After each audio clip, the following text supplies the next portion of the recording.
अस्सलाम वालेकुम। हम क्वांटिटी सर्वेइंग का एक मुकम्मल कोर्स जो है वो इंशाल्लाह इस यूट्यूब चैनल पे अपलोड करेंगे। अच्छा, उसके अलावा अगर किसी को स्टूडेंट को मेरी पर्सनल हेल्प चाहिए, उसको ड्राइंग्स चाहिए प्रोजेक्ट्स की, या एक्सेल फाइल चाहिए, या तमाम वीडियोस चाहिए कोर्स की, तो वो मुझे नीचे डिस्क्रिप्शन में मेरा व्हाट्सएप नंबर है, मुझसे व्हाट्सएप पे रब्ता कर सकता है। मैं उसकी थोड़ी सी फ़ीस चार्ज करूँगा, लेकिन मैं आपको मुकम्मल पर्सनल ट्रेनिंग के लिए आप मुझे अप्रोच कर सकते हैं। अच्छा, इससे पहले वीडियो में मैंने थोड़ा सा आपको इंट्रोडक्शन दिया कि हमने क्या करना है, क्यूएस में कौन सी चीज़ें शामिल होती हैं। तो इसमें हम इंशाल्लाह एक स्टार्ट करते हैं कि हमने जो मेजरमेंट शीट्स में से क्वांटिटीज़ किस तरह टेक आउट करनी है, किस तरह लेनी है। कोई भी प्रोजेक्ट जब स्टार्ट होता है तो उसका सबसे पहला काम होता है उसकी साइट को जो सफाई की जाती है, साइट की क्लीयरनेस एंड गार्बिंग की जाती है, साइट को साफ किया जाता है। तो इसका जो एरिया होता है वो स्क्वायर फुट में लेना होता है, इसकी जो क्वांटिटी होती है। तो वो मैं 122 फुट बाई 90 फुट ली है।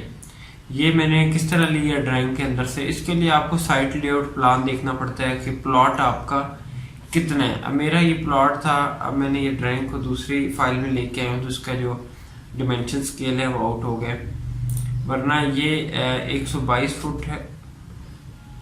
122 फुट बाई 90 फीट का ये प्लॉट था, और इसके अंदर ये बिल्डिंग बनी थी। बेसिकली एक स्कूल का प्रोजेक्ट हम एग्जांपल के तौर पे कर रहे हैं, और इसकी मैंने आपको 3D अगर नहीं दिखाई तो चले मैं आपको बाद में दिखा देता हूँ। सॉरी, जस्ट वेट एक मिनट।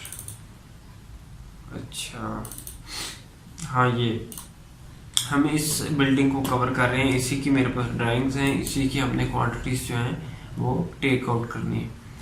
तो 122 मतलब जितना भी आपका प्लॉट का एरिया होगा, जिस पे बेशक पूरे पे बिल्डिंग कंस्ट्रक्शन हो रही है या थोड़े से हिस्से पे हो रही है, आपने साइट जो क्लीनिंग है और गार्बिंग है उसमें मुकम्मल प्लॉट को आपने लेना है, और इसकी जो क्वांटिटी होती है वो स्क्वायर फुट में होती है।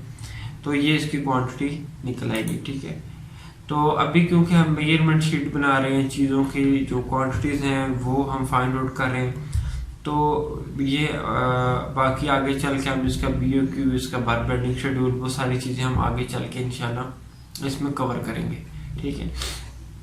अच्छा, जब साइट हम साफ़ कर लेते हैं, साइट क्लीन हो जाती है, तो उसके बाद जो अगला स्टेप है वो होता है एक्सीवेशन का।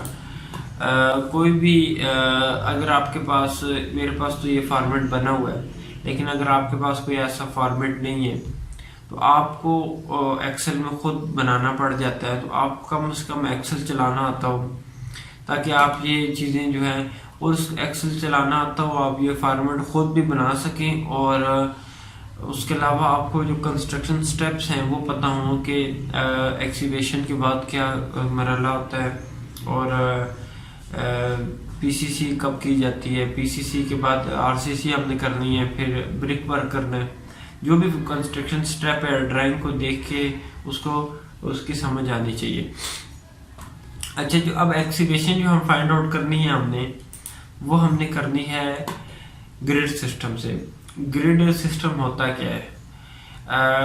ग्रिड सिस्टम बेसिकली ये होता है कि अब जिस तरह आप ये देखें, मेरे पास जितनी भी वॉल्स थी, मैंने उसका सेंटर टू सेंटर डिस्टेंस जो है वो यहाँ पे लिखा हुआ है, और हर वॉल को मैंने नाम दे दिया है ABCDEFGH, ठीक है।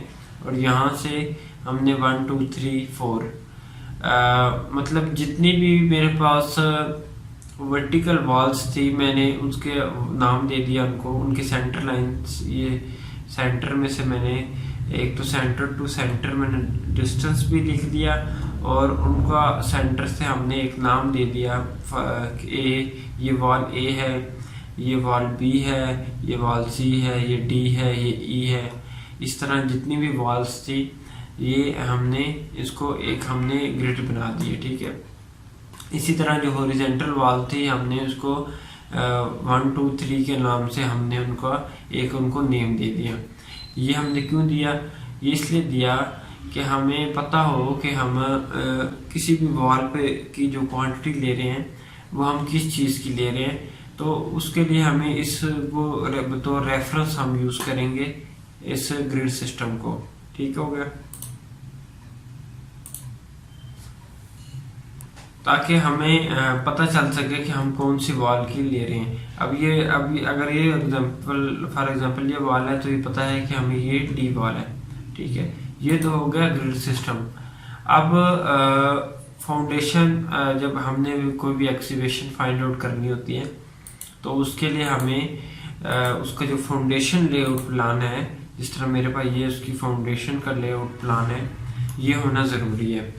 एक्सीवेशन हमेशा पता चलती है फाउंडेशन से, कि फाउंडेशन अगर हम देखते हैं तो मेरे पास ये एक स्टिरअप फुटिंग है स्पेयर्ड, और इसमें मेरे पास सामने आइसोलेटेड फुटिंग भी है। अगर आप इसकी 3D देखें तो ये जो बैक साइड पे वॉल्स थी, इस पे हमारे पास स्टिरअप फुटिंग थी, और जो सामने वाले ये जो वेरांडे के कॉलम आपको नज़र आ रहे हैं, इसमें हमारे पास ये वाली आइसोलेटेड फुटिंग है, और दरमियान में हमारे पास ये सेक्शन सीसी है। ये अभी मैं आपको बताऊंगा कि इस सेक्शन को रीड किस तरह करते हैं और क्या चीज़ें इसमें किस तरह हमें पता चलेगा कि कितनी वॉल की एक्सीवेशन करनी है, और उसकी लेंथ क्या होगी, विड्थ क्या होगी, हाइट क्या, डेप्थ क्या होगी। ठीक है, तो सबसे पहले प्लान हम देख लेते हैं।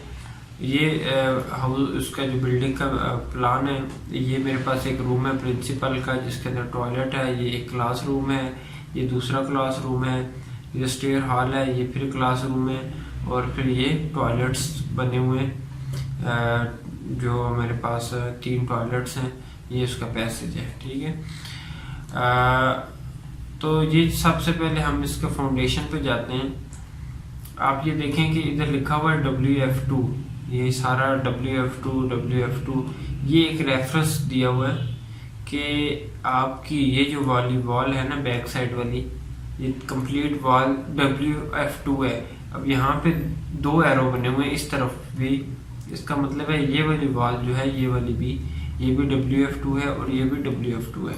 अब हमने इसको रीड किस तरह करना है वो इंशाल्लाह, और इसकी क्वांटिटीज फाइंड आउट किस तरह करनी है, और इसकी लेंथ, विड्थ और हाइट क्या होगी, ये हमने ड्राइंग से देख के किस तरह पढ़ना है, ये इंशाल्लाह मैं आपको एक्सप्लेन करूँगा नेक्स्ट वीडियो में। और तब तक के लिए आप मुझे व्हाट्सएप पे अप्रोच करना चाहें तो ज़रूर कर सकते हैं, वीडियोस लेना चाहें तो ले सकते हैं। चैनल सब्सक्राइब करें। अल्लाह हाफिज़।